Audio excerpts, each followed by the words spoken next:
This is a great honor for every fan of the Dallas Cowboys. I'm honored to be in the NFL.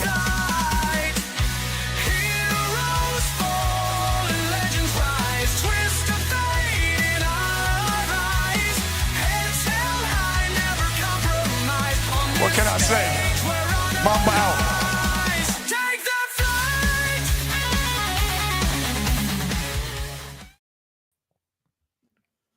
All right. Well, what's happening, everybody? Welcome to the afternoon show presented by ESEN. I'm Chris Gonzalez, joined by Tony Gonzalez and Jay McLovin. How's it going, guys? Going pretty good. Going pretty good. Oh, it's just another beautiful, sunny 82-degree day. Wearing shorts. Not a bad idea. Not that warm here, but it's still pretty nice out. I think it's probably in the 50s. I don't mind 50s. As long as it's not a hard wind, I can deal with the 50s. Yeah, it's light wind, whatever. We're good. Yeah, it's not bad. Well, did you hear any feedback about our fantastic show yesterday, Jay? I didn't hear any feedback. What feedback did you get? No, I didn't get any. I was just wondering if you heard any.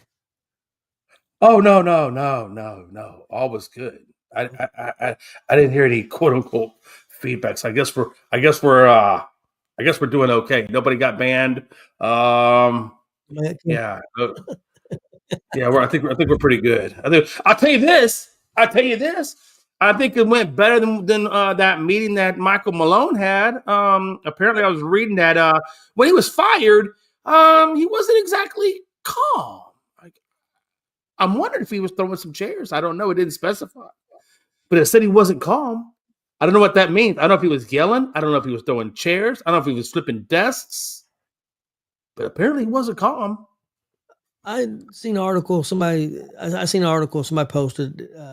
I guess a couple weeks ago, he really in the media called out his players and said some things, and I guess some people didn't like it. Let's put it that way. And my thing is, he's not the first coach to ever do that. You know, I'm not taking up for the guy, but he's not the first coach to ever do that. Some coaches, that's their strategy. Hey, I may call you to the carpet myself. That didn't work, so I'll try another avenue. I don't know if that's what happened, but it's a possibility. The dude's an awful good coach. He won a championship. Do you think the players got him fired, Jay? I think a lot of things got him fired. I mean, we were talking about this in pre-show that the president of the Nuggets actually wanted to get rid of Michael Malone earlier in the season. I don't know how he lasted as long as he did. I don't know if maybe Calvin Booth stepped up for him or what have you. I mean, who knows? I mean, there's a lot of stuff that's backdoors that hasn't come out to light quite yet. I think it'll eventually come out at some point. But I don't know. I mean, it's interesting that Joker said that, he found out after the fact. Like, it wasn't like, hey, Joker, what do you think about firing Malone? They didn't ask him that. They just told him that there was a decision made. So, and I guess there was a little bit more that went into that, but Joker said he wanted to keep it all private. We'll see how long it stays private, but I don't know if it was so much the players voicing issues or just a lack of play during that last 10 games and prior to that. I mean, who knows, man? I mean, you got to think there must have been some rumblings in the locker room, though, at some level. But you look at Joker's last 10 games. It wasn't Joker. Joker killed the last 10 games. Yeah. It wasn't Joker's offense that lost it for him. It was their lack of defense. Really, honestly, they weren't playing good defense. Chris, what do you think? I mean, I think it's an awful strange move. I just think it's the wrong timing to do that now. Some people may say, well, they can change it up, bring a new coach in and catch fire. But I don't know. I think it's bad timing. What do you think? Yeah, it's definitely weird timing, but from what I've read, I think it was a combination of one, Malone and the GM Booth that wasn't getting along at all. I guess hadn't been getting along for it sounded like a year or two. They had different philosophies on the talent. Booth wanted to start using the younger guys, and Malone was still wanting to play the veterans more. So they were going at it about that. I think that had something to do with it. I've also heard that a lot of the younger players on the team was complaining a lot about them, about not getting the playing time they thought they should get, and about uh, maybe the way he coaches, because he is. I mean, he's known for being kind of a hard ass. But I don't know. I think it was a combination of that, and I think maybe the owner just finally got tired of the GM and the head coach and all the drama, and decided he was getting rid of both of them. But to do it right before the playoffs, to me, just doesn't make any sense. Yeah, I agree 100%. I don't understand it. I think he's a good coach. I mean, not how many coaches have won championships? And I know it's just not the coach; it's players too. I Yeah. understand that, but there's a lot of coaches that are considered successful. They ain't won championships. So I mean, I it don't make sense to me. And it's weird that usually if a general manager and the coach ain't getting along, one of them's going to be out, not both of them. That's even stranger to me. It looks like if they wanted the coach gone, then the general manager, would still be there, or the general manager be gone and the coach would still be there. I think that's kind of weird that both of them are gone. Yeah, I think Booth was already going to be gone no matter what at the end of the season. I don't think they were necessarily looking to extend his contract. So I think when they let go of Malone, I think they just said, you know what, for let go of Malone and we're not extending Booth, we're just going to cut Slingler to both and just start fresh all over the place. And so obviously I think there's going to be a lot of GM searching and coaching searching if David Adelman isn't exactly going to be their long-term coach, which I wouldn't be surprised if he is, because I know that he was up for the interviews after the season was up, possibly for a head coaching spots. So yeah, it's going to be interesting at the end of the day to see where this all leads to. Do you guys think Malone coaches next year somewhere? And if so, I where? can't imagine them. I mean, he's still a good coach. He has championship pedigree. I don't know who's going to bring him in, but possibly Memphis, I think, was linked possibly to him interviewing over there. I wouldn't be surprised if he winds up with Memphis. Chris, is there any teams out there you think would be a fit for him? I'd have to kind of look and see what teams are looking for a coach. I'm not even sure what all positions are open. I know Memphis has a position open, but other than that, right now I'm not sure what one. But I would say he'll get a job somewhere. I mean, he was in Denver for 10 years and had a lot of success there. So I'm sure there's going to be a team out there that is going to bring him in and hope he can do the same thing for them. Well, I would think so, because after you take a team, perfect example like the Pistons, who bring in a new coach and turn it around so quickly, and Malone's got a pretty good pedigree. I mean, I would think that somebody would say, "Hey, man, maybe we can bring him into our young team. We only won 18 games this year, 20 games this year. Maybe he can come in and get us turned around in a couple of years." Utah, I mean, look how bad Utah's at right now. I mean, if they don't like the coach they currently have, do they decide to make a coaching change, at some point? The Memphis job, if he was to apply for Memphis, that kind of worries me for him because, we already know what kind of person John Morant is in terms of discipline. And, Michael Malone is all about discipline. Yeah. I don't know how well that would work between the two of them. That might be an issue. Yeah, that's true. Do you think Maybe Utah?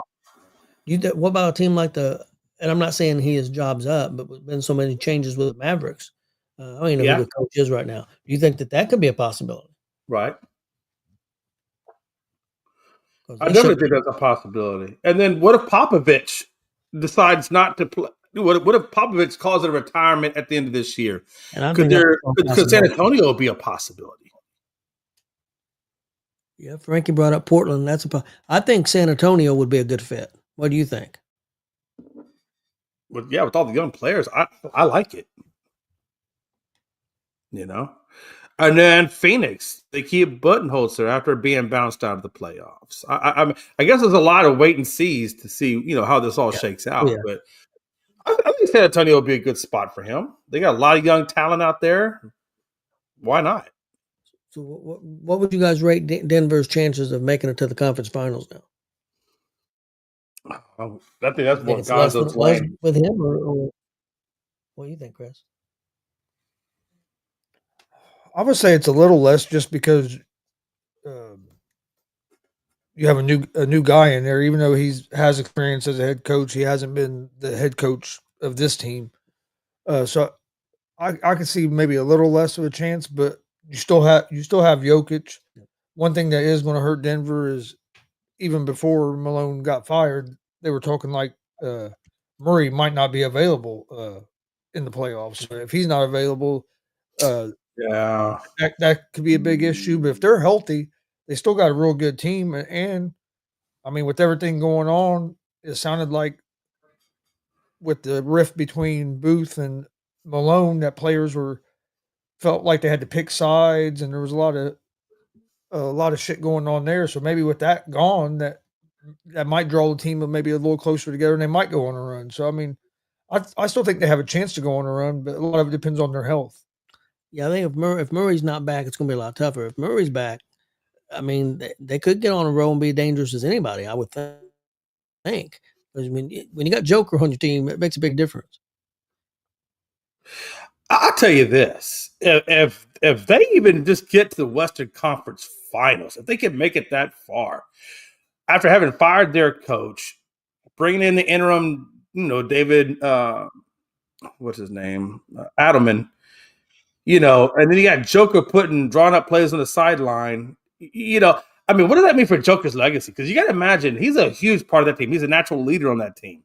We talk about leaderships, MVPs, and things like that. If he can get them to the Western Conference Finals after, being in a disarray with your coaching and things like that, that just puts him, in my mind, on another level as well. Because it'd be very easy for that team to crumble or for Joker to crumble. But for him to be doing what he's doing under those circumstances, you got to imagine that's just another feather in the cap for his legacy going through what he's going through.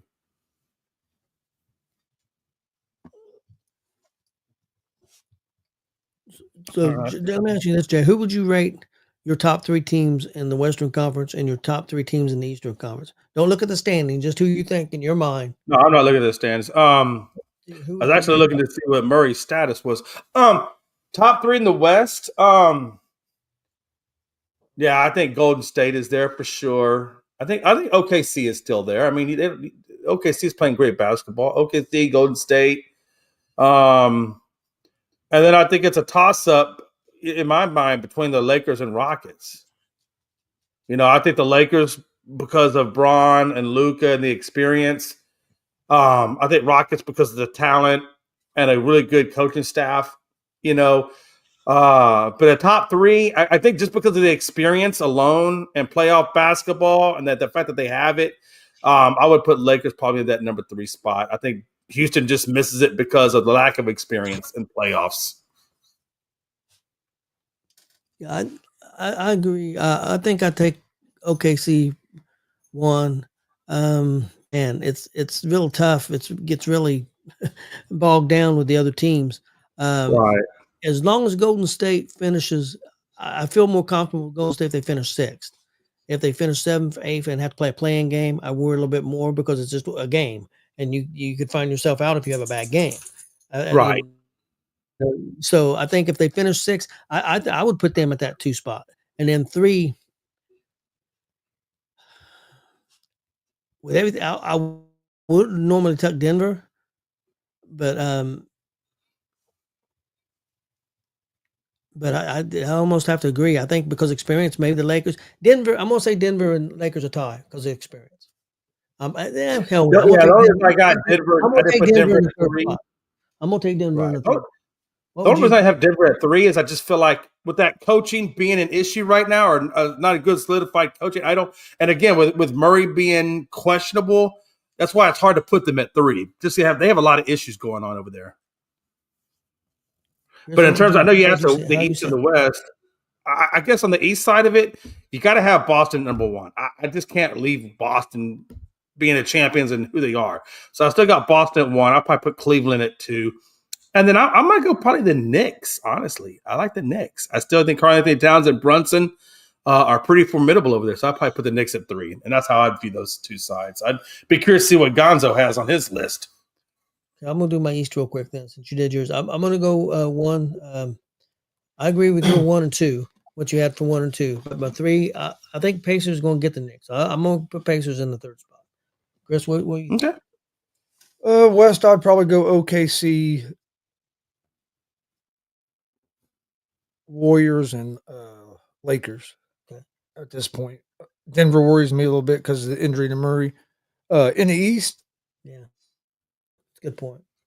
I'm gonna go Celtics, Cavs, and Pacers. But I do have a stat I heard yesterday that was a good one. Since December 6th, the Pacers are 38-17. They go off to a bad start. Started this year at 10-15, but starting from December 5th on is when they went on the run. There's only 3 teams in the NBA that has a better record than the Pacers since December 5th, and those 3 teams are OKC, Cleveland Cavaliers, Boston Celtics, and the Pacers are the teams with the 4 best records since December 5th. Like I said, Wow. Because Pacers got off to a bad start because they had some injuries. They started the season out at 10-15. Since then, they went 38-16. What was your last 10 for the Pacers? Just out of curiosity. Last 10 were like 8-2 or 8-2? 7-3, something like that. I Okay. think so. That sounds right. Yeah. I mean, you guys got a good squad with the Pacers, man. You really do. You have a good squad over there. Because we clinched the top 4 seed last night. We beat the Cavs last night. Yeah, I mean, if you We're were 8-2 our last 10. yeah, I think you guys got a good argument for putting Pacers at 3. I could see that. I can. And the Knicks have had some injury problems too. I think they're starting to get healthy. We can actually still get the number 3 seed.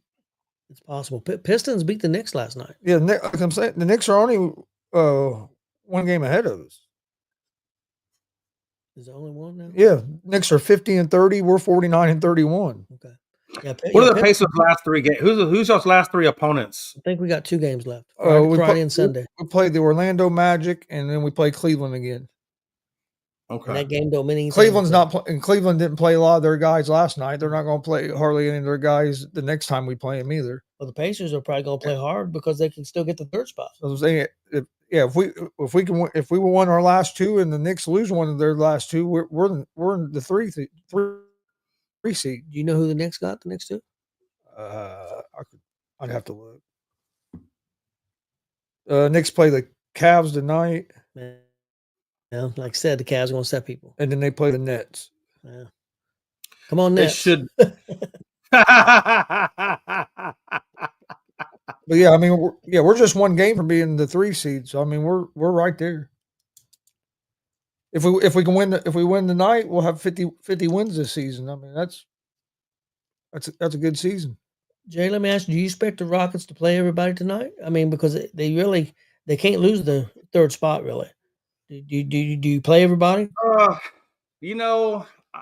Yeah, I think they're gonna play them. I do. I haven't heard anything about them sitting. They certainly didn't sit the last time around. I do think they're gonna play their guys. I do. I don't think they're gonna sit. And in all honesty, I don't want them to sit. I want them to stay in game mode. This ain't no time to relax. This ain't no time to whatever. We really don't have anybody, older per se that we need to load manage or anything like that. Everybody's relatively healthy. So yeah, let's keep the foot on the gas pedal. Let's keep driving. And this Lakers game is huge for us because we didn't take the last one against the Lakers. And so I for momentum purposes, this will be a good feather in the cap, getting ready to go into the playoffs. I think we got them, and I forget, we got some easy team, I think, after the Lakers. I don't remember who it was, but I don't think it's anybody significant after the Lakers. So if they want to rest against the easier team, whatever, I don't care. But no, I don't expect them to sit tonight. I expect them to be a full accoutrement.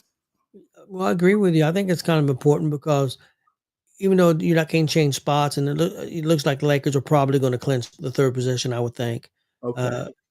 So second round. If you win your first round matchup, Lakers win their first round matchup, you guys are going to meet in the second round. He said, Jay, call your boys, tell them to rest their guys. Denver. Frankie said we got Denver next. So we actually got some pretty tough games. We got to play Lakers and then Denver and then go into the playoffs.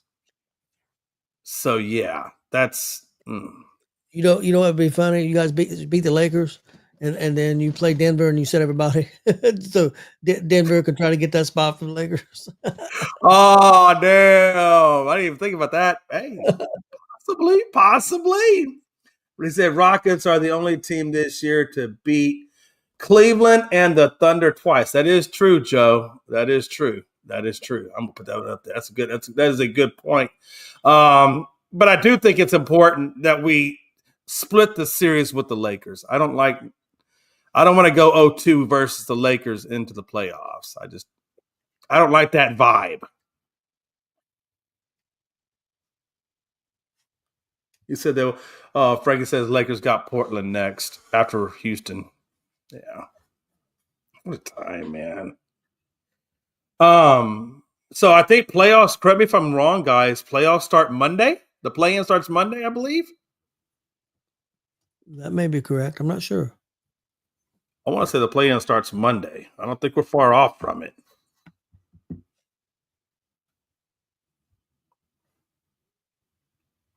Yeah, because the final game's Sunday, right? Regular season. I believe so. I was looking at that's kind of what I was looking at. I was looking at the NBA schedule.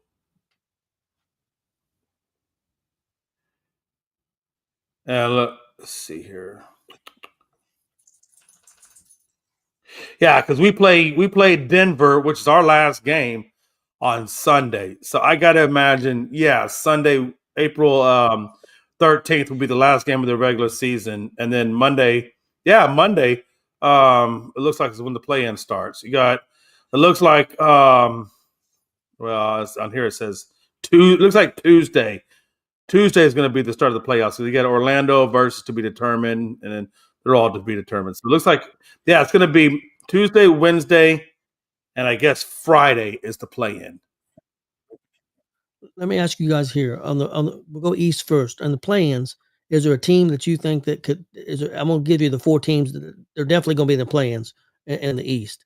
You got the Magic at 7, Hawks 8, Bulls at 9, the Heat at 10. Right now, the Hawks are 4-6 in the last 10, but the Magic, who's in the 7th position, is 8-2. You got the Bulls 7-3 and the Heat 7-3 in their last 10. Is one of those teams? Do you guys have any confidence in one of these teams that could make a run? Maybe I'm not saying make it to the conference finals, but maybe win a first round. Is any of them teams? If I was going to pick one, I'd say the Bulls. That's exactly who I was going to go with was Chicago, because Chicago's played some really tough teams and taking the W away from it. So, I would say Chicago. That's who I would roll with on that one. I think Chicago takes out Miami. I think Orlando will take out Atlanta personally, and I think if I had to play it, I would probably say Chicago and Orlando should round out that 7 and 8 spot. That was how I would see that. What do I think about what? Okay, Biden. Let me go back to this Eastern. On the Eastern Conference, all the playing teams, you have the Magic, the Hawks, the Bulls, and the Heat. Do you think one of those teams could possibly make a run and maybe win a first round playoff series? And if so, who would it be? Maybe, but go back to this stat real quick. That's not a true stat because the Pacers have beat Cleveland twice this year as well. So that's well, he said the Thunder too, though. Yeah, I'm just saying we beat Cleveland twice. I don't know how many times, but we play Cleveland 5 times a year because they're in our division. Oh yeah, that's true. But we have beat Cleveland twice. I don't know how many times we get to play OKC. Probably just twice, and I think we beat them. I think we split. I think we split. I believe. Man, I don't know if any of them teams will win a first round series or not. It'd be tough because they would be playing. If you come in at the 7-8 position, you're talking about playing the Cavaliers and the Celtics. to win a first round series. So that's not easy. Yeah.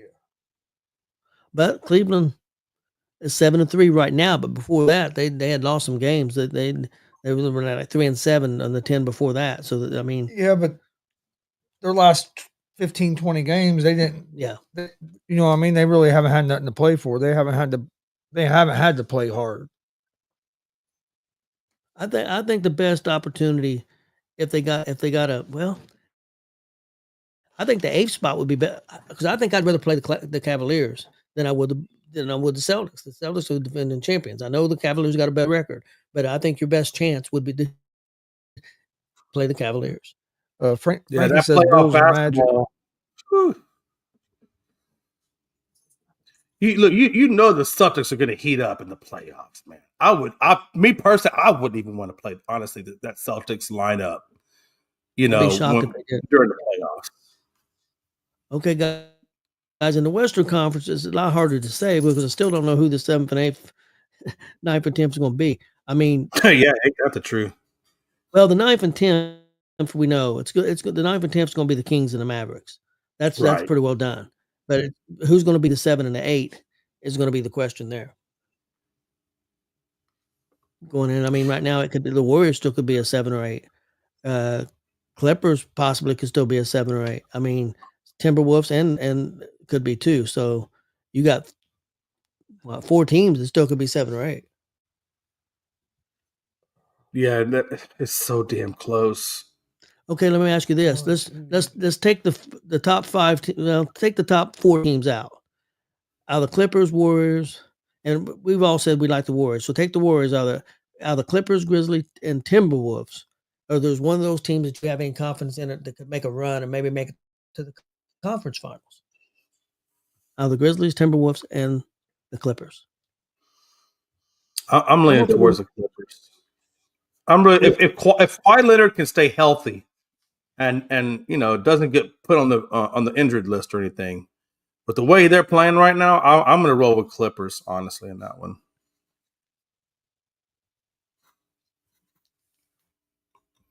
And maybe Clippers.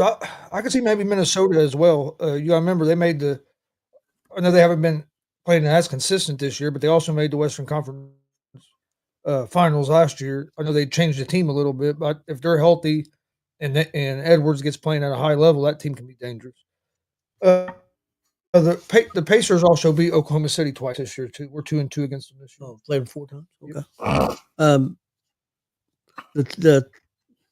So Frankie thinks the Warriors are going to at least lose 1 game out of their next 2, evidently, because he thinks the Warriors are going to be in the 7th and 8th position. Because right now, I know they got tie record. I don't know how they decide that, but right now they got them in the 6th position.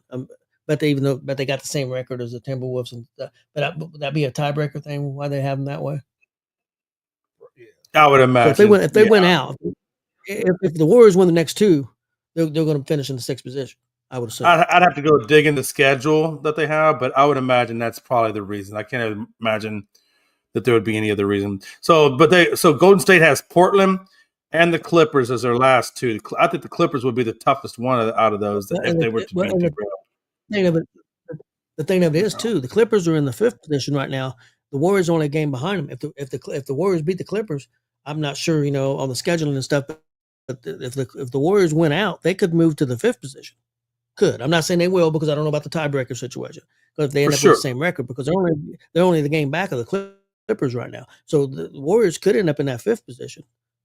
I believe the first tiebreaker is your head-to-head record because I don't know because if that's why last night sealed it up for the Pacers because now we're like 3 or 4 games ahead of the Bucks and there's only 2 left. But going into that game, if we would have lost out and the Bucks would have won out, they could have tied us, and they had the season tiebreaker against us. I'll tell you this, guys. The Golden State Warriors have lost 3 times to the Clippers this season. Yeah. I mean, now granted, 1 out of I think probably 2 out of the 3, they didn't have Butler. So that is probably something to take note of. But, man, I don't know. That Clippers game, they could, as long as if they don't rest anybody, Clippers could probably take out Golden State. They might sneak up on them. I don't think the Clippers will rest. I mean, I'm sure they'd rather have that fifth. I don't think they rest either. I don't think they rest either. Well, not only that, the Clippers are tied. I take that back. The Clippers are tied for fourth right now with Denver. So it's not impossible. Golden State could move all the way up to the fourth position, depending on what happens. So yeah, depending on what happens against that. Yeah, those last two games. Yeah, absolutely. Yeah, that's too hard to predict the West right now. With with the exception of Sacramento and Dallas, which I fully believe that Sacramento takes out Dallas. The other two teams, yeah, I mean that's hit or miss. So I think the Pacers will play their guys, but I think what he'll do is like Halliburton, Mathurin, a lot of the starters will probably only play like 20, 25 minutes instead of playing 35, 36 minutes. They'll probably they average. They'll probably cut down their playing time a little bit. Yeah, but still play everybody's.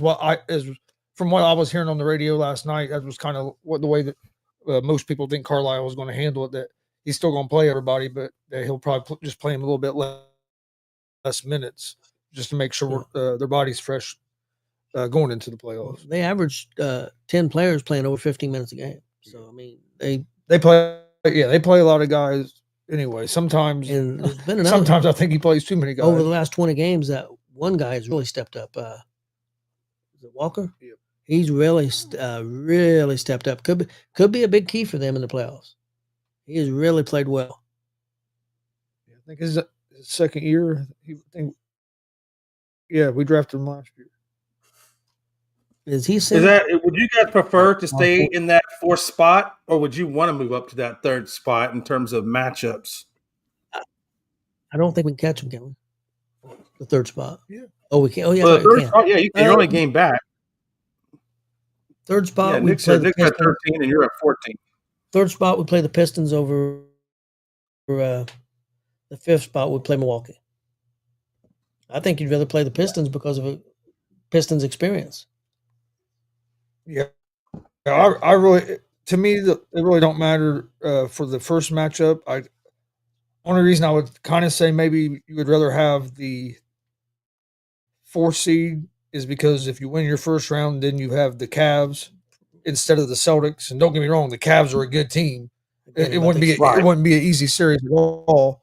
But I think you match up better against the Cavs than the Celtics. So when we play the Celtics, I'd rather play them in the Eastern Conference Finals if I had my choice than have to play them in the second round.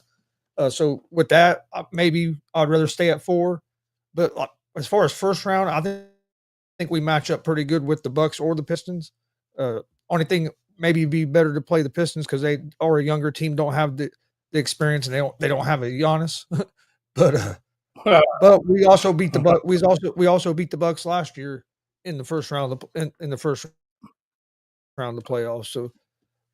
So really, I don't think it's a big deal. But like I said, if you stay at 4, you're on the same side as Cleveland instead of Boston because Cleveland's going to be the number 1 seed. I know it's kind of strange saying you'd rather be on the same side as the number 1 seed instead of the number 2 seed, but I mean Boston's the defending champions, and they haven't. I don't think that's crazy at all. I haven't seen anything where it looks like they're slowing down any either. True. I don't think you're crazy for saying that. I think if I was in your situation, I would much rather play Cleveland. And no disrespect to Cleveland, but we all know what Boston's capable of. And I would much rather play Cleveland and pray that maybe somebody takes out Boston so I don't got to deal with them. I want Boston. I want Boston in the Eastern Conference Finals. I want a rematch from last year because that series, we got swept. But that series, if you watch the games, was a lot closer than the sweep. And we didn't have Mathurin, and we didn't have Halliburton for 3.5. We didn't have our main guy for 3.5 of the 4 games, and they only blew us out 1 game. The other 3 games we had a lot of chances to win. So I want a rematch with Boston in that Eastern Conference Finals with a full healthy team and see what we look like. What would be your prediction against Boston with the fully healthy Pacers team? I think If you had to it goes predict. 7 games. I think it goes 7 games. Okay. Come here. Yeah. Okay. Yeah. Yeah. I mean, I think a lot of people would like to see. I mean, I wouldn't mind seeing I think the Pacers probably do have the best shot. Talent wise, experience wise, I think you guys probably do have the best shot at if somebody's gonna take down Boston, y'all probably do. Because I don't think the Knicks got it. I thought the Knicks would be better this year. I mean, they ain't had a bad season, and they've had some injuries again. I expected more out of them. I thought that they would be the team that would, if anybody unseated Celtics for the first position, I thought it'd be the Knicks. I never thought it'd be the Cavaliers. But I don't think anybody thought it'd be the Cavaliers. Yeah. Yeah. But that's no knock on the Cavaliers because Cavaliers have built one hell of a squad them damn selves over there. Yeah. I don't know. It's going to be interesting, Let me to ask say you, the Dan, least. and I know you're biased, and I understand because of your team. Who's had the better? And if both teams were pretty well down, which turnaround surprises you more, Detroit or Houston?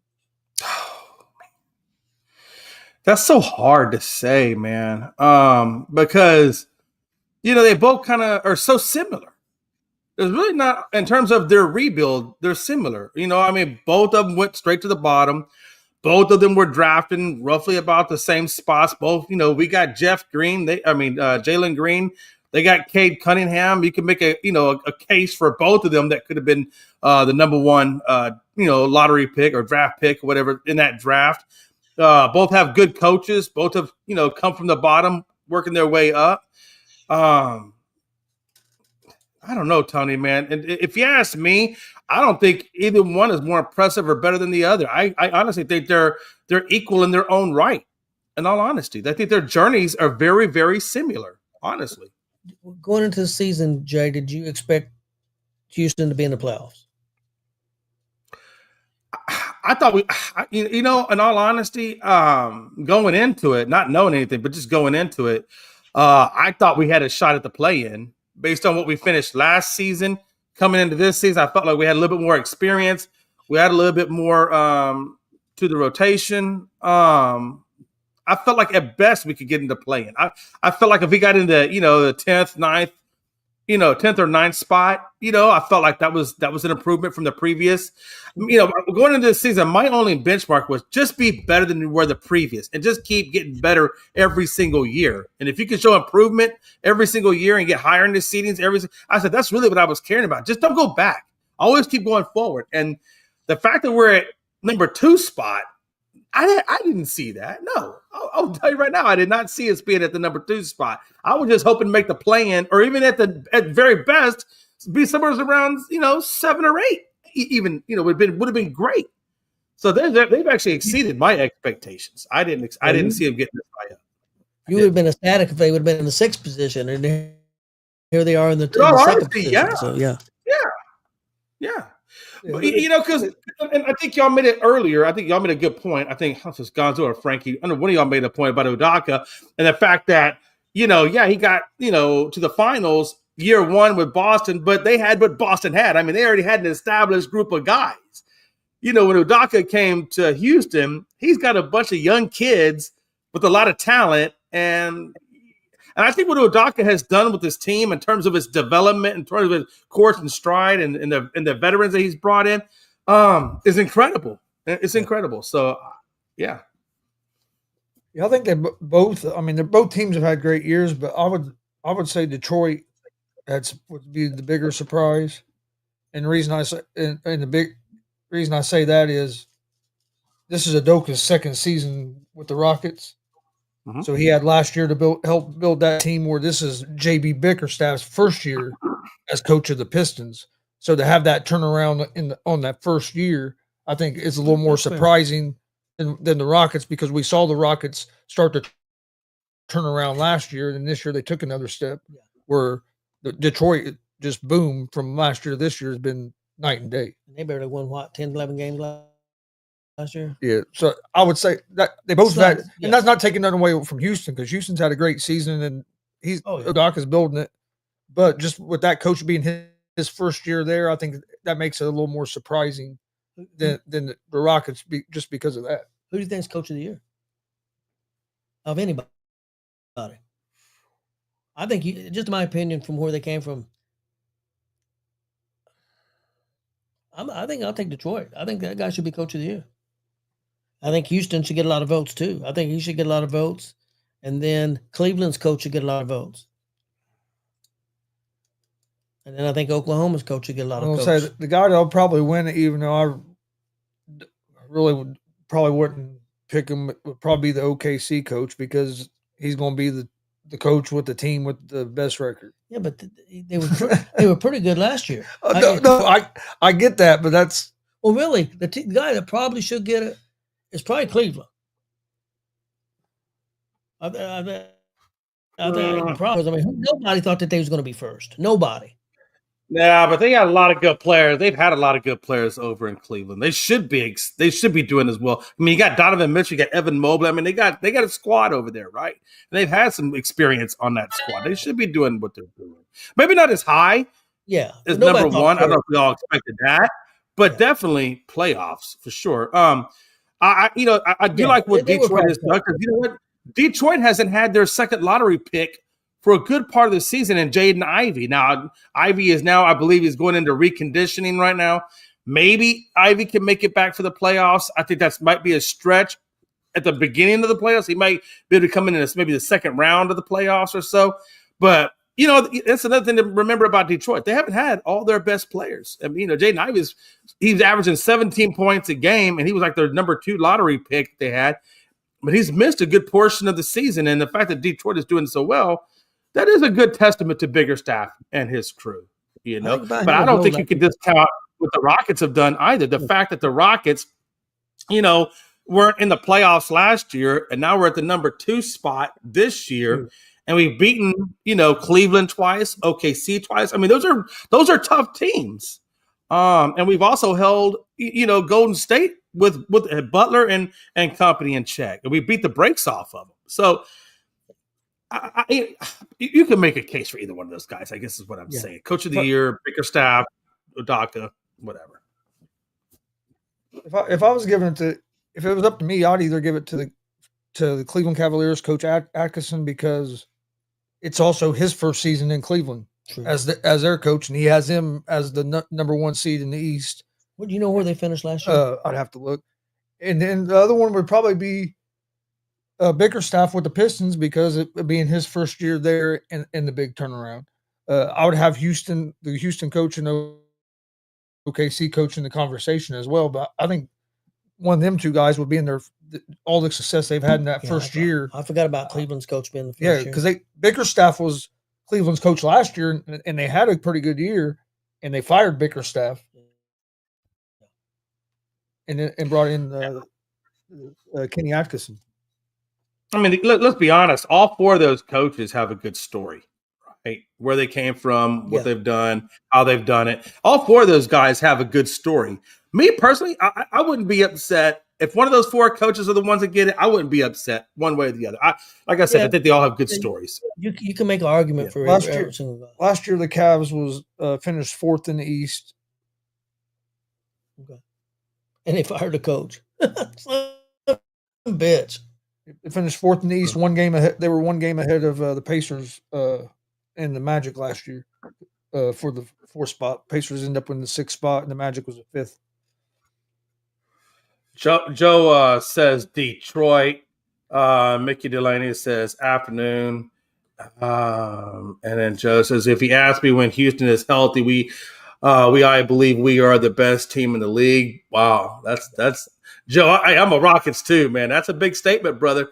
I think we're a good team. I think when Monday comes around or next week comes around, we're going to find out who the best team really is, I guess. I'm not going to say that they can't win a championship this year because, I mean, where do things have happened? I think, Jay, I think you would agree. I think they're a year away or 2 from being a team that I would go in and might say they're going to win a championship this year, or they're a top 2 or 3 team. I know they're in the second place in the Right. West. I'm not talking about the West. I'm talking about the whole league. Right. I don't think they're at the top. I don't know if they're, and they could prove me wrong. I mean, I wouldn't be shocked if Houston won it. They're a good team. I wouldn't be shocked. I'd be surprised. I wouldn't be shocked. Now, next year, with more experience and with that coach, I expect bigger things. Let's say if they go out in the, let's say that just say it happens they go out the second round this year. Next year, I expect them to be in the finals, into the conference finals at least, if they don't make it this year. And then the next step the next year. So I think within 2 years, you could be talking about Houston as a possible champion. That's just my opinion. And I know Joe's a fan, so I understand. I'm hoping the best for the Pacers too. Yeah. You know, so I understand. I'm not putting Joe down. I don't want to think that. I'm just saying, looking at the experience wise, I think that's where they're missing. Oh, absolutely. Absolutely. I think if you look at the Rockets, if you look at them from position 1 all the way to the bottom of the bench, I'll tell you right now, I think we're one of the most talented teams in the league. And I'd put up the talent level of my team against anybody. But I think what we're lacking, and Tony, you made a good point of this, is we're still missing the experience component. And then once we can get the experience component, you know, then I think we're really going to be talking some serious business. But we've got to get that experience. I think what we saw in the Duke Houston game, experience versus talent, and experience took it. Even though Duke was a way more talented team, experience took that game. And I think that's just the way we are right now with the Rockets. We got a lot of talent from top to bottom, but we need that experience component. And I think once we get that down and under our belts, then we can have a serious conversation about being title contenders.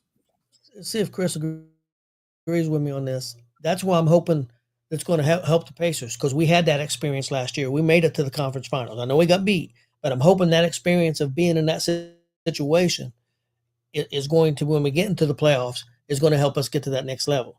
I mean, I think we've got the talent, but I'm just hoping that this is the year that we can make the next step. Chris, what do you think? Do you think? I think that you know, making it to the conference finals. Nobody thought we was going to make it to the conference finals. I didn't think we was going to make the conference finals last year. Right. I was happy we was in playoffs. So we took a big step. Now I'm hoping we can take that other step with that experience. What do you think, Chris? No, I think the experience from last year is going to be a big help for our team this year, because if you look at our team last year, we didn't have very many guys on that team that had much playoff experience, especially going on a deep run.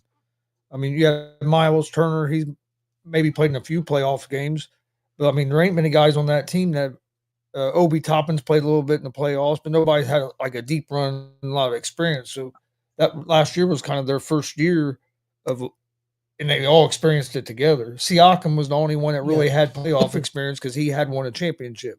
Other than that, he's the only one that had really ever been on a deep playoff run. And we didn't have Siakam last year till the trade deadline. So it wasn't like we had Siakam the whole year last year. So now we've had Siakam the whole year this year. He was an all-star. And then, like I said, now we have Mathurin back, who's averages almost 20 points a game. We didn't have him almost the whole season last year. We have him back. Wasn't Walker hurt last year too? Or he didn't play much. Yeah, Walker didn't play much last year. Okay, he's hitting another level right now. But Mathurin being hurt, and then like we said, we lost Halliburton last year in the first quarter of the Eastern Conference Finals against the Celtics. In the first quarter, he rolled his ankle or whatever, and he was out the rest of the series. I think Houston is in the place kind of like where the Pacers were last year. I mean, they finished better. Don't get me wrong; they've had a better season than what the Pacers had last year, because Pacers finished 6th. But because of the experience, it's what I'm comparing it to. Right. Houston's kind of in that same place as the Pacers were last year. And hell, who knows? Maybe Houston can make it to the conference finals. They've got the talent. I mean, don't get me wrong. They could lose in the first round. I'm not saying they couldn't, but I'm not taking a shot at Frank. I don't think could Houston beat the Lakers? Sure. Can Houston beat Denver? Sure. I mean, there's not a team there that they should be afraid of. And I'm not saying that don't mean that they can't lose in the first round. I'm not, right. I'm just saying there's not a team that Houston should be scared of, because I think they can play with any of those teams. Yeah. I think this is going to be a good series. I think it's going to be a good competitive. I expect a competitive playoffs. Really, I expect more competitive play in the West, only because of the fact that all the teams' records are damn close, and stronger there's at not 7. like I think they're all gonna. You know what I'm saying? Like there's not like disparities there in the standings, right? Their back end in the West is stronger. 7, 8, 9, 10 is stronger than the East. Now the top 6, I think, are pretty close. The East top 6 and the West top 6. Where you get to that 7, 8, 9, 10, you see the fall off for the East. And there's and another thing too is, they're not going to even know how to start game planning until after Sunday's over with, because you don't know, you don't know what the matchups really are, because the seeds aren't even fully guaranteed yet in terms of whether the positioning. So it's going to be very hard for them to do their game planning, until they figure that part out or that component out. So it's going to be interesting to see how that works. Time to be alive. Jeez. Okay, I'm going to do a prediction as a fan first, and then I'm going to do one as an analyst. My prediction for the NBA Finals as a fan is Pacers and the Rockets. as an analyst, it's going to be Boston and OKC. Chris, can you do that? Or can you separate? If I'm gonna pick a different team out of the East than the Pacers, it'd be Boston. The West. West is tough, man. I mean, most people's gonna pick Boston out of the East, and I understand that. They're the defending champs. That's who you should pick.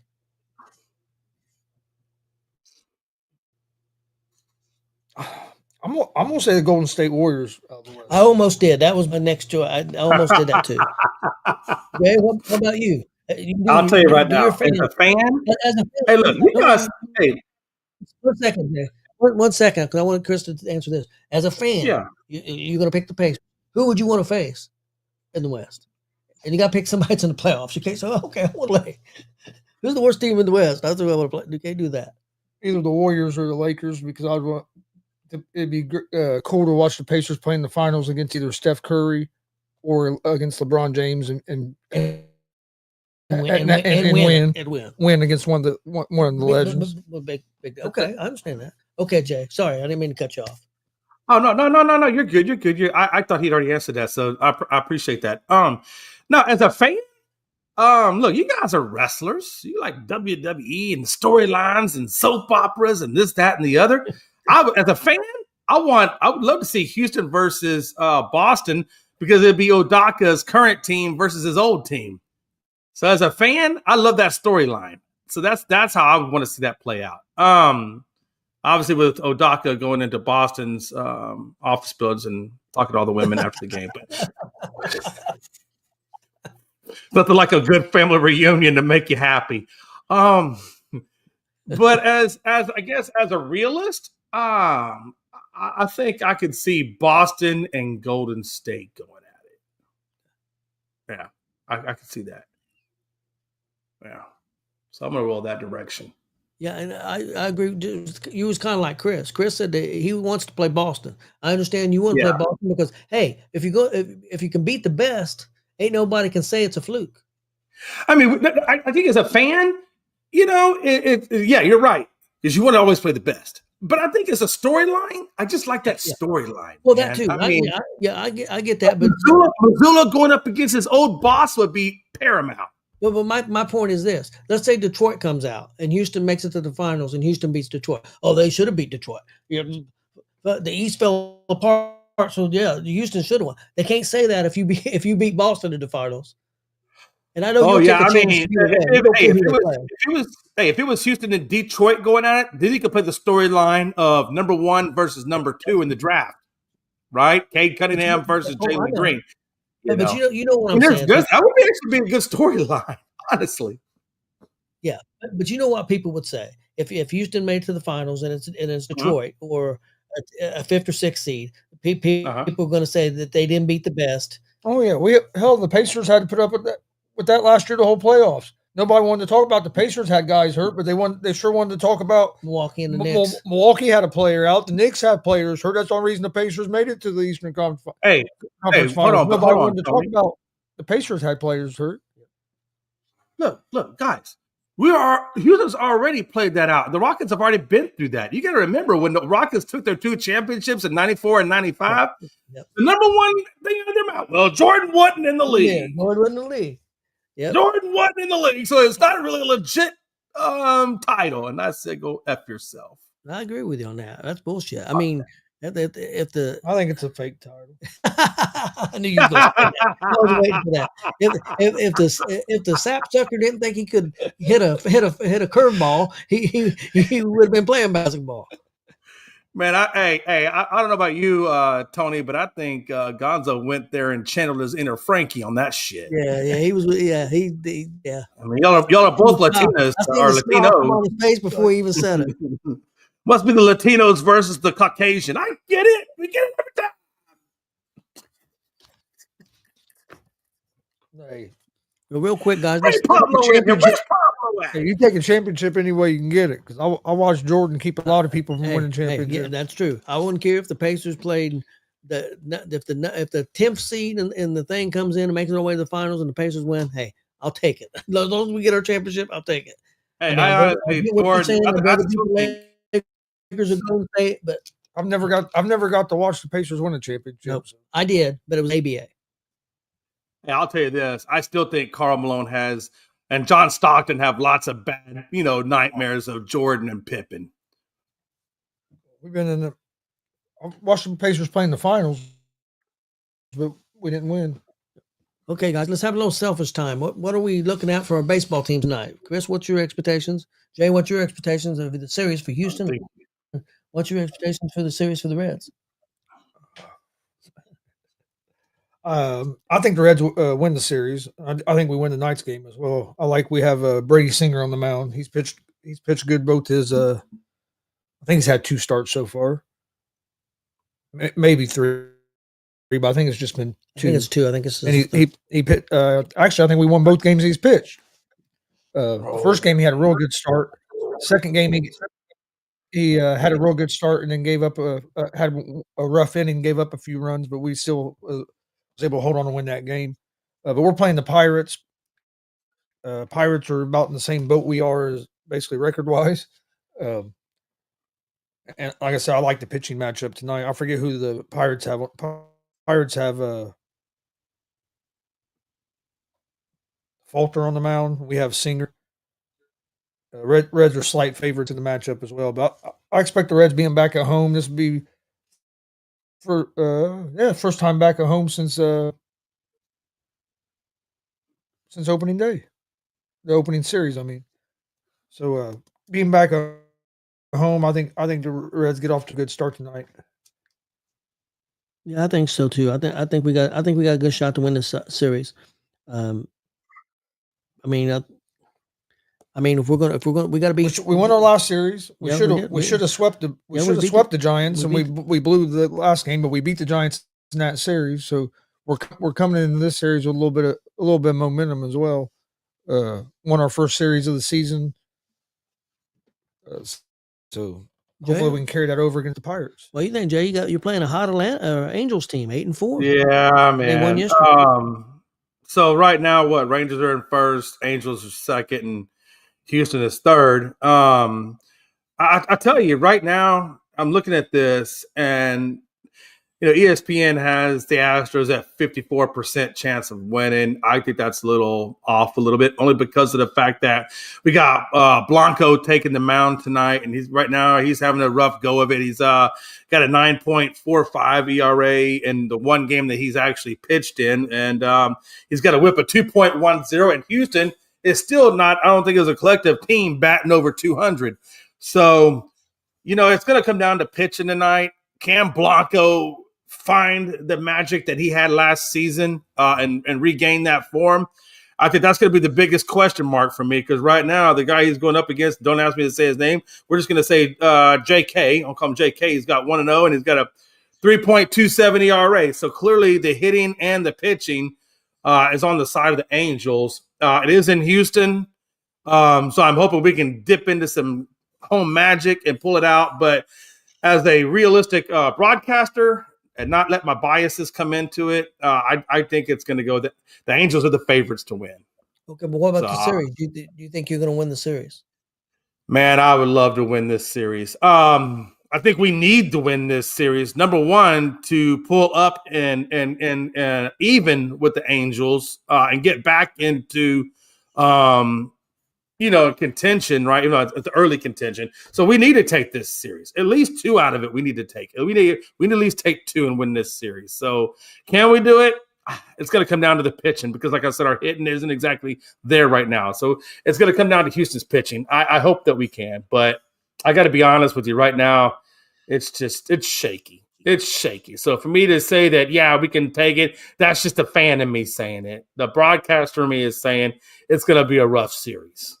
Joe said the Astros got him drinking it. Well, they probably got me on the verge of drinking. So, Joe, send me some vino, baby. I'll give you my address in the comments. Send me some vino, damn it. I need some of that strong Italian vino. Guys, I know it's early, but do you think the Angels, I know it's only 12 games and they're 8-4, but do you think that they're legitimate? Do you think that they are a team that could contend for the division? Well, they're only a couple games back, so for sure. I do want to say real quick, Joe, if we had to do a quick commercial, I could see me and Joe recreating the Bob Uecker experience in the booth where we're passing around the bottle of Jack Daniels. I'm just going to say that real quick. All right, I'm done. I mean, I'm just wondering because there's no pressure on the Angels now. I mean, there's not. Nobody's expecting them to win. Sometimes teams can do better without the expectations. I mean, they had all these great players. Okay, man, they should be in the World Series or they should be this, and it didn't happen for whatever reason.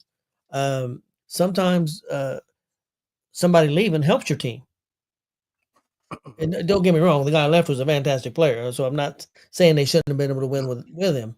And I'm not saying they're going to win the World Series. But Chris, what do you think? Do you think that they're a legitimate team this year? I know it's early. It's real early.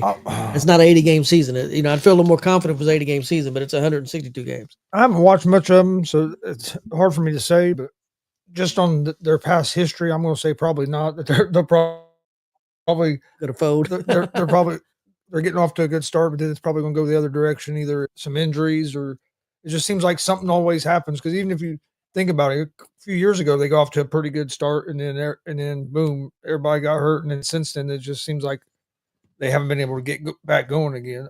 I'd like to see them get going because I think Trout being on a winning team would be good for the league. But it's hard for me to say that they're going to keep it up just because they're what they've looked like the last few years. Yeah. But like you said, you never know. We see teams turning around, but I haven't watched enough of them this year to be able to say, oh, I think they're good, or they've just got off to a hot start. I watched a little bit of them last night, and they look pretty good. But of course, that's one game, guys. So I haven't watched the Angels play at all yet. So. I'll tell you, as a team, their batting average is 238, and as a team, their team ERA is about 4.17. So I would say, as of right now, based on those types of stats, I would say no. But again, it's a long season, so they got a lot of work to do. If they want to get into serious contention with the Rangers or the better teams in the league, like the Yankees and Toronto and so forth, they're going to have to raise up that average and lower that ERA. And if they can get those two categories to go in their favor or more into their favor, then yes, I would say they have a good shot at it. But it's a long season, so we got to see where they can improve those categories. Hey, Jay, the Reds and the Astros would love to be hitting 238 right now. Man, you ain't lying. Damn. I mean, it's painful. It really is. But you know what? I tell myself, because here's the deal. Even when the Astros have always historically gotten off to slow starts. They really just have. Even last year and the year before last, they got off to incredibly slow starts. They had to work their way up to the back to the top. But even when they were slumping at the bottom of the barrel in the beginning of the season, their hitting and their pitching weren't bad. They were hitting at a pretty good, 240, 250 ERA, mid threes. And it's just not the case this year. That's why I'm just very doubtful right now on the Astros, because we are not anywhere near the statistical categories that we were even when we were slumping at this time last year in the season. Yeah, I don't know. I might be talking out my butt, but I would think the Reds pitching staff is probably one of the top 10 pitching staffs in the league. We're probably also bottom 5 or 6 or 7 in hitting too. So we might be last in hitting for all I know, but I don't think we're hitting over 200. If we are, it ain't much over. But I think our pitching staff's really up there.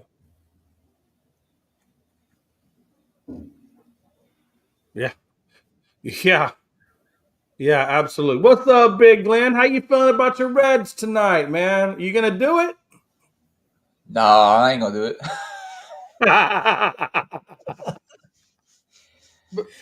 Be honest with you, the way teams are batting this year, 238 hitting 238 isn't too bad. That's what I was thinking. You're still in the top. So what you're saying, hey, guys, are you saying the league as a whole? Top 15. You're top 15. Wow. 238 top 15. Wow, I guess the torpedo bats aren't really doing as great as we thought. The Padres are at first with batting 286. Cardinals 278, Yankees 265, Detroit 261, Arizona 261. Then the Phillies at 257. The Cubs are 10th at 250. So so. Does it give you the full listing, or does it just give you like the top 10? The Astros are in 24th at 208, and the Reds are in 26 at 206. Oh my God, we got about 200. he's hyped. Right now, the Pirates are the worst at 198, and White Sox at 199. Wow. The Twins are at 199. Seattle's at 200, and then you have the Reds, the Rangers, and Astros all at 206, 207, 208. Yeah, that's all a horse apiece. Really, we're all about the same. Dodgers are hitting 230. Wow. That right there is a shocking with all the crap that they brought in there in free agents, and you're at 230. What? San Francisco Giants are at 228. Damn. The only team they've lost to has been the Reds. Can you check the pitching? Pitching? Yeah, I'm about to say, can you check that picture real quick? I'd be curious to see where our teams are in ERA. I'd like to know where we're at. I'm predicting top 10. But I'm going to predict, and I don't know what position we are, but I'm going to predict the Astros are probably ERA-wise, we're probably at the mid-fours. I'm going to say 4.5. See, that's the thing about ERAs. It can be a little – well, see, sometimes with ERA, it can be a little deceiving because your starting pitchers can be real good, but your relief pitchers can come in and have a bad inning. Oh, I understand. No, we suck all across the board, Tony. All right. Best ERA in baseball as a team right now is the New York Mets at 210. Okay. That's a good Well, they got some good pitching over there for sure. Number 2 is the San Francisco Giants at 278. Then you got the Kansas City Royals at 297. Then you have the Cincinnati Reds in 4th at top 10 at 315. Toronto Blue Jays are 5 at 321. Dodgers are 6 at 322. Wow. Okay. Houston is 16th. Or no, excuse me. Houston is 1, 2, 3, 4. The Reds are finally top 5 in something. Houston's 14th at 378. Wow. Well, that's better than what I was. Yeah. That's a better ERA than what I was thinking. Well, like I said, the problem is in hitting with the Reds and Astros. Who do you think has the worst pitching team pitching ERA so far this season? The Indians. Mariners? Nope. I'm just taking a guess. Dodgers. Nope. I thought maybe you was setting us up for that. Hold on, give me one more guess. White Sox. Padres. Yankees? Nope. All right, we're going through a shit ton of teams. Twins? Okay. Who is it? St. Louis. The Milwaukee Brewers. Yeah, I was just Wow. They usually have one of the best pitching staffs in the league. Yeah, right now that. Wow. So what you're saying is, sorry, Mike, y'all suck. Are they still in first? I think the Cardinals might be ahead. Cardinals in first. But the Cardinals have the second worst pitching staff right now. But that tells you something. Milwaukee's still at the top, like second place or something in the league, or third or something. Yeah, Milwaukee's ERA right now is 5.40. Wow. There's only 3 teams in Major League Baseball over 5. Wow. What's Seattle's ERA at right now? Seattle, they are 3.89. That tells you something, Jay. Milwaukee's in second place in the league and the worst damn pitching staff. They're cockroaches. But say that they means they're generating a crap ton of hits to compensate for the hit or the pitching. Cubs are in first, 9-6. Cubs are in first, 9-6. Cardinals are in third. Wow. And they're only half game ahead of us. Hey Glenn, you got rivalry week with the Sky this week, huh?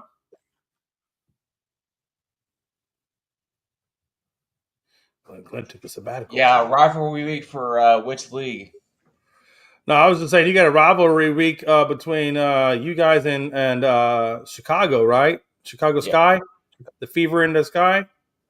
The WNBA doesn't even start until May. I thought it was, but no, I guess every time. Yeah, I'm sorry. I don't have I just saw an article. I was telling Gonzo them, but they said a rivalry between Angel Reese and Caitlin Clark. I don't have a WNBA team, and they sure as hell don't market that motherfucker. Sort it out, man. Yeah, we do open up against the Sky in the month. Oh, okay, that might have been what I was thinking of. Okay. The draft, I think. Yeah, they don't market up here. WNBA has zero marketing in Houston. They need to really bring back that freaking Houston Comets. Well, I wish they bring that team back. I wish they would, man. I wish they would too, man. WNBA. I miss it. I mean, I do miss it. The OG dynasty, man. Man, I'm telling you, people don't understand. Woo. I don't think it'll ever happen. No, I don't think Houston's ever gonna put the money into that league. I think they don't look at it as a money maker. I just don't see it happening. Oh, I know what I wanted to bring up real quick. Oh shit! About made it, didn't he? What happened? What happened? Golf. Did you finally pass the kidney stone? What happened? Guy almost hit like a 100-something yard iron shot. I'm watching the Masters. Yeah. What I did want to I know bring you up don't watch golf. before we get out of here, I can't watch. I can play watching. golf. You know what? Golf is one of them things. I love to play golf. Like I like to get out there. I'm not good at it, but I like to get out there and whack a ball and drink beer and run over people's flower beds in my golf cart. But that's not the point. The point is I can't watch it. I feel like I fall asleep when I watch it. I don't know. It's weird. Unless you had Happy Gilmore. If we had Happy Gilmore in there, I'd probably watch it. Hey, we got Happy Gilmore here at Ball State. Really? And that's true. Really, his name is Happy Gilmore, and he's on the golf team. Nice. That's what his parents' he name must get a lot of flack. I think he's a celebrity. He I probably did want to is. bring up. I seen a video of when Luka went back to Dallas, and they showed Mark Cuban in the stands, and the dude was so upset. I mean, he looked like he was about ready to break down. He hated. I mean, I think he really regrets selling that team. Yeah, you think he regrets turning it over to that ownership group? Yes, I think he regrets it completely because I don't think he ever thought this would have happened. He was sick. I mean, he still has a minority stake though in that team. He's not all the way out of the Mavericks organization. He just don't have control and interest anymore. That's what I mean. He couldn't have stopped it. So I mean, you know what I'm saying. So he hates it. I mean, you could tell the dude looked like he was almost physically sick. Yeah, I'm pretty sure because that's one thing about Mark Cuban. He's a very loyal guy. Like if you're loyal to the team, he's very loyal to you. And I think he really felt that Dallas, went against that principle of loyalty to your stars, Of course he's loyal. He's Indiana Hoosier. It would have never, if he would have been there, that trade would have never happened. Oh, Mark Cuban's from Indiana? He graduated from He's not from Indiana.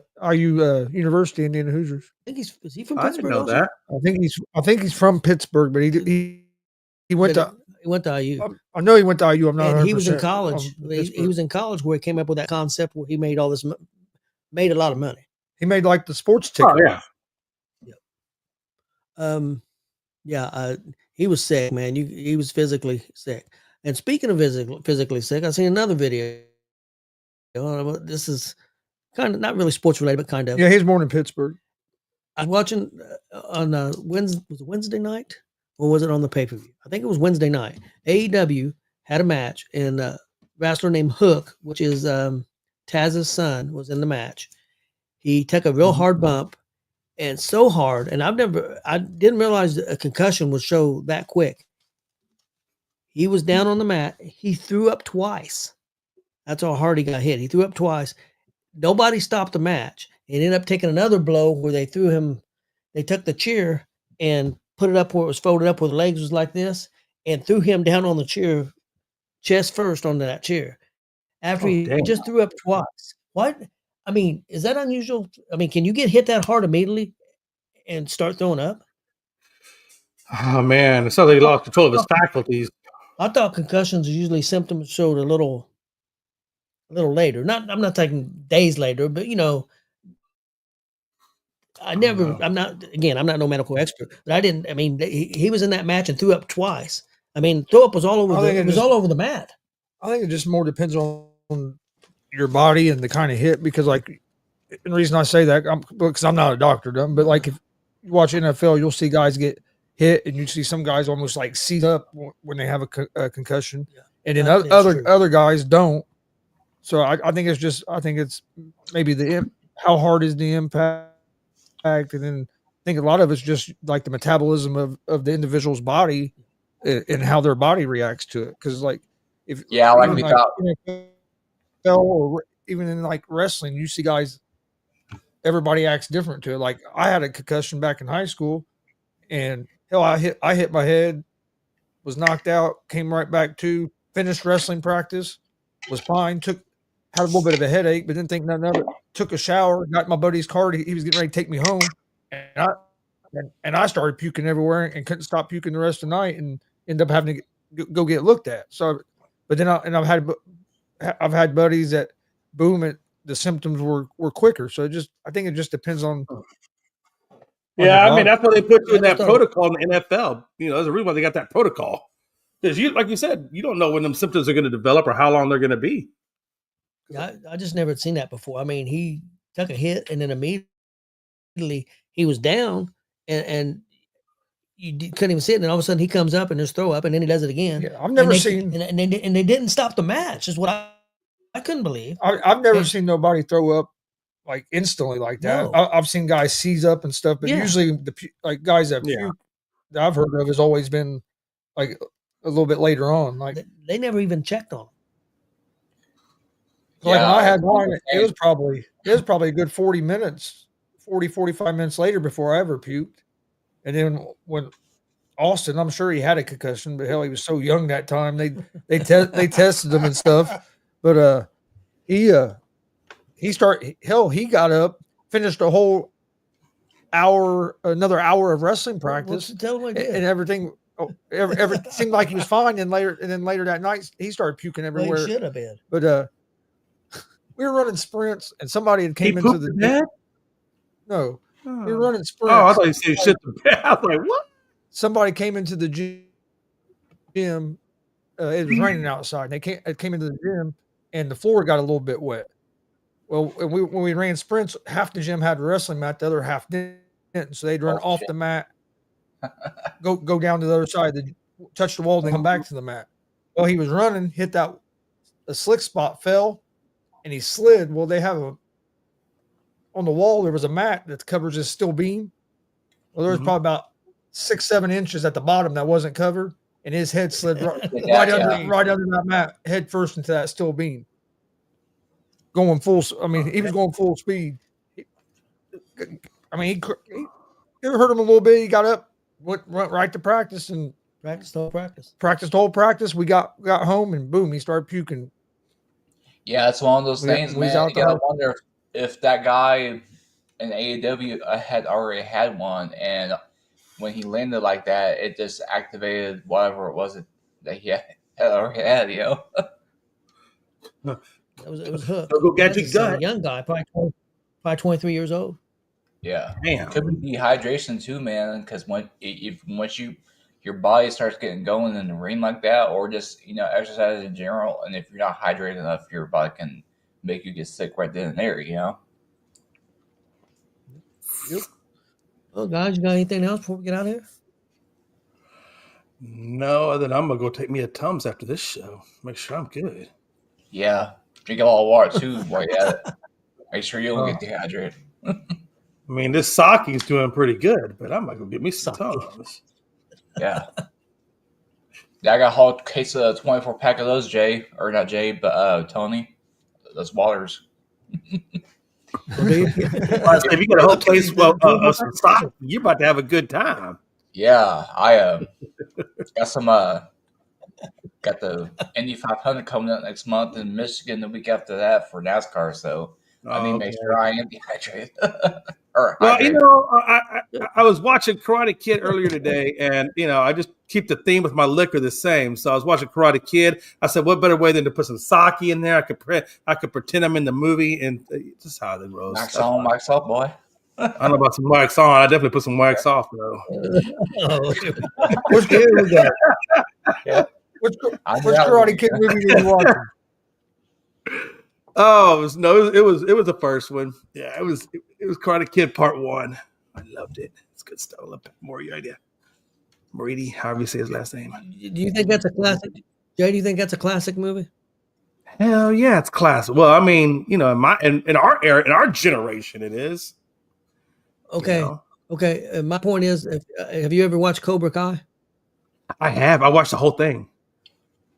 Did you watch it all? See, I think Yeah. Cobra Kai's 10 times better than the movies.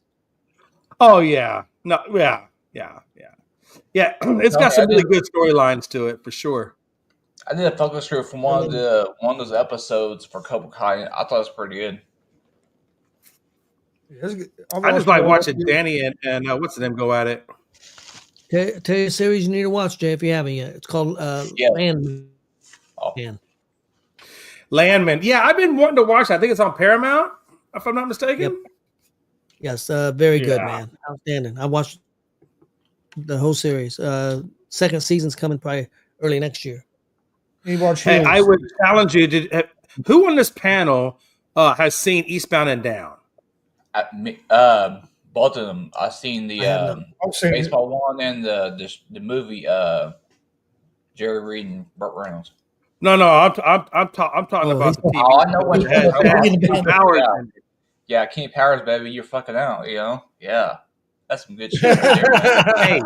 Hey, listen, I'm telling you, if you like Eastbound and Down, go watch Vice Principals. It's Okay, basically Eastbound and Down reincarnated into it. It's got Danny McBride. He wrote it, he directed it, he stars in it. I mean, it's like watching Kenny Powers as the vice principal all over again. It's fucking hilarious. Oh my god, it's fucking I'll hilarious. have to check it out. I've heard a lot If you of ever things get a about chance, go watch Vice Yeah. Principals. If you don't laugh your ass off, oh my god. Eastbound and Down is crazy. I'll have to watch it. I Yeah, haven't watched it. Yeah. that might be And great. Vice Principals is probably either equal to or maybe even a little bit better because it's just good. Go watch Vice Principals. If you haven't watched it, go watch it. I'm telling you, you're gonna be like, oh my god, this is like watching Eastbound and Down all over again. Kenny Schaefer, W. Let's go.